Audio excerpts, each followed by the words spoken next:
أعزائي الطلبة السلام عليكم ورحمة الله تعالى وبركاته.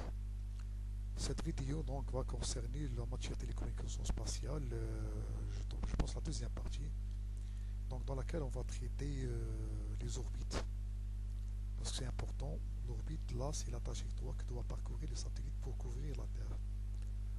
Donc on commence par les orbites elliptiques. Voilà. C'est cette structure là qui montre une orbite elliptique autour de la Terre.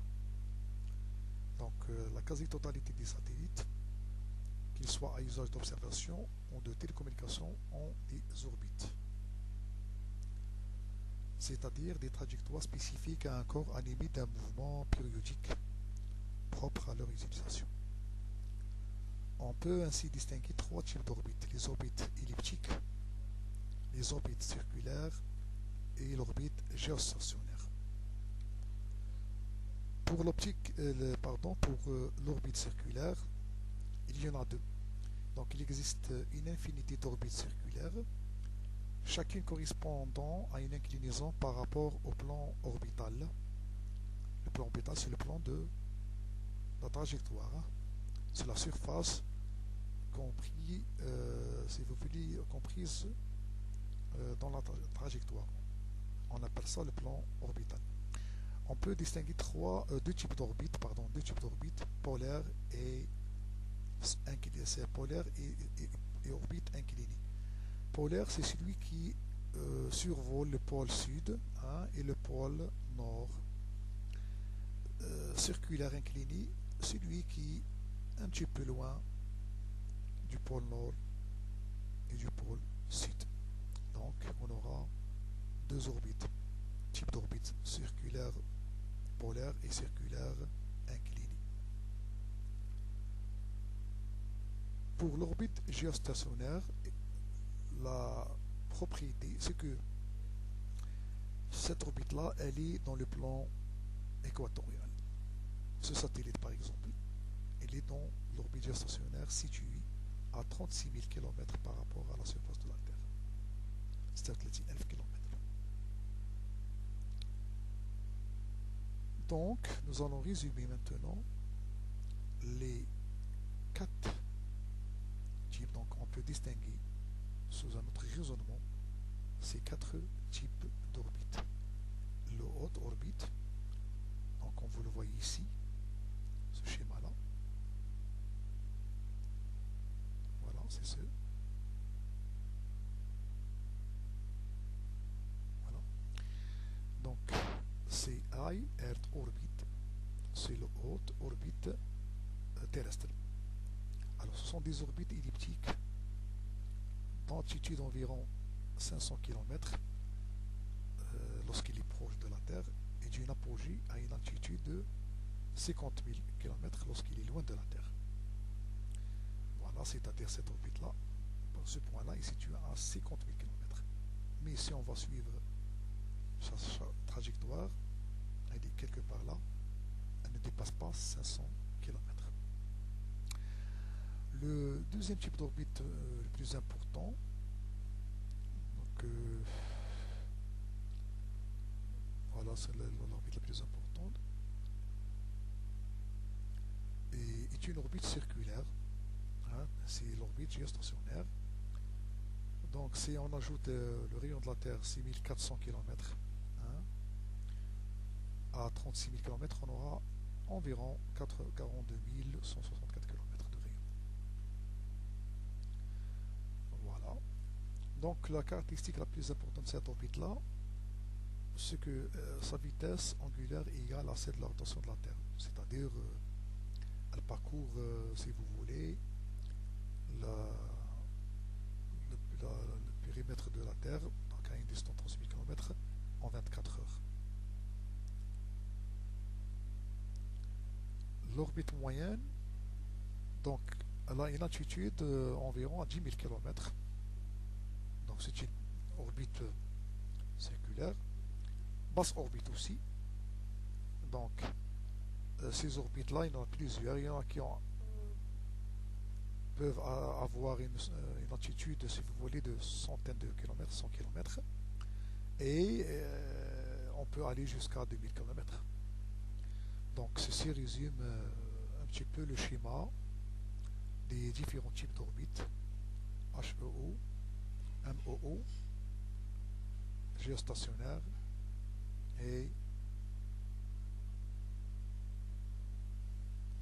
basse orbite. Voilà,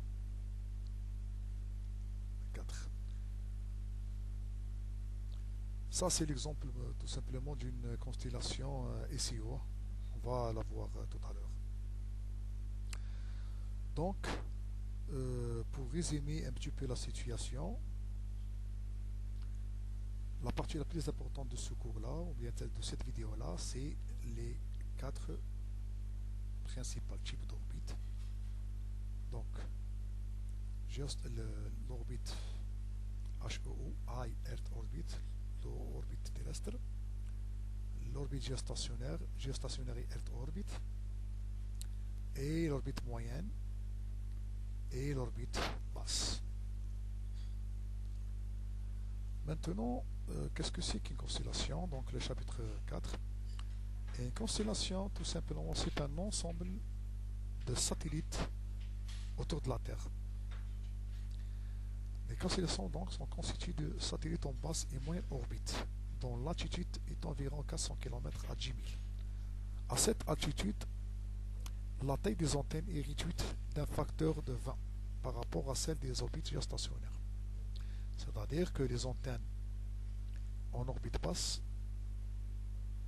seront bien sûr petites par rapport à celles placées en orbite géostationnaire. Tout simplement, plus on s'éloigne de la Terre, plus on doit avoir des satellites grands. Comme les satellites géostationnaires, les satellites placés en orbite géostationnaire sont loin par rapport à basse et moyenne orbite, donc on doit avoir des satellites 20 fois, si vous voulez, plus grandes que ceux des satellites placés en basse et moyenne orbite, du moins au niveau des antennes. Hein, du moins au niveau des antennes. Voilà. Il y a une difficulté majeure, c'est que ces satellites placés en orbite et basse orbite, moyenne orbite, ils ont une vitesse qui peut avoir d'intérêt sur les 7 km par seconde. Donc c'est un peu rapide. Donc ça sera difficile de les suivre. Donc il faut adopter des antennes directives au niveau de la Terre, hein, qui peuvent changer l'orientation et traiter ainsi efficacement les problèmes de basculement entre les satellites dans la période d'une dizaine de minutes. Voilà. C'est-à-dire que la formation bascule d'un satellite à un autre.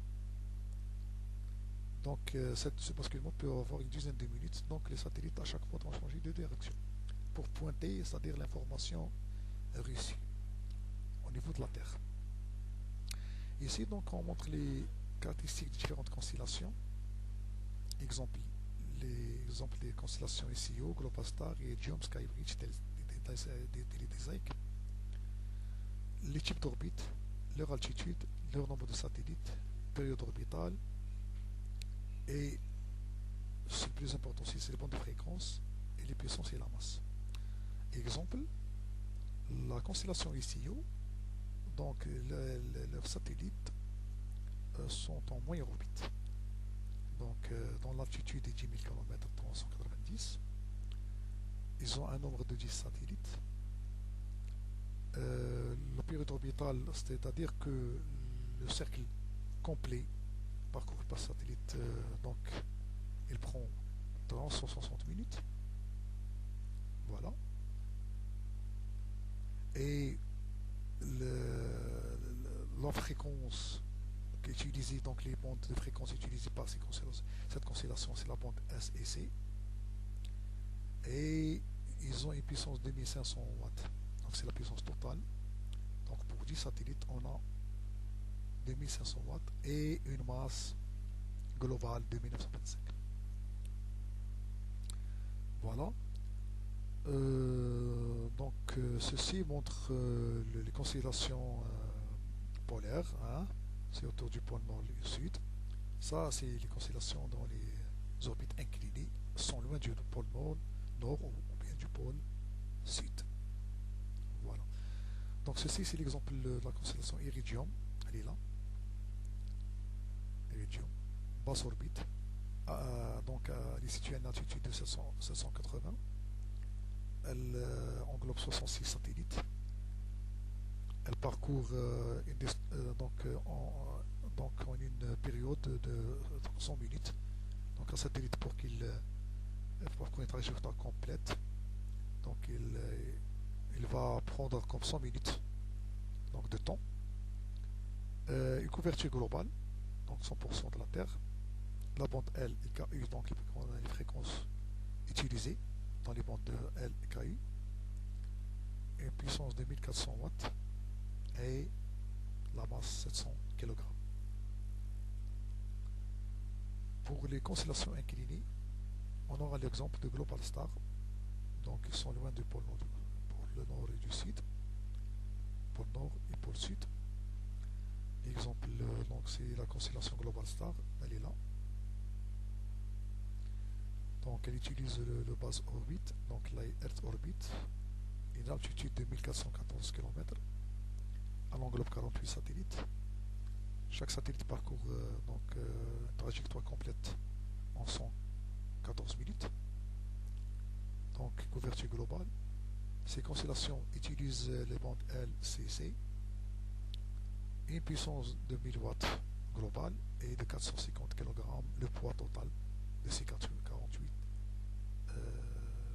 satellites. Donc ceci termine donc cette vidéo là. Et vous avez ce document là. Vous pouvez le consulter. Donc si vous avez d'autres questions, donc il suffit de me les poser par email, donc par internet, donc dans ma boîte postale. Voilà, je vous remercie, je vous donne rendez-vous pour la prochaine vidéo. Salam alaikum.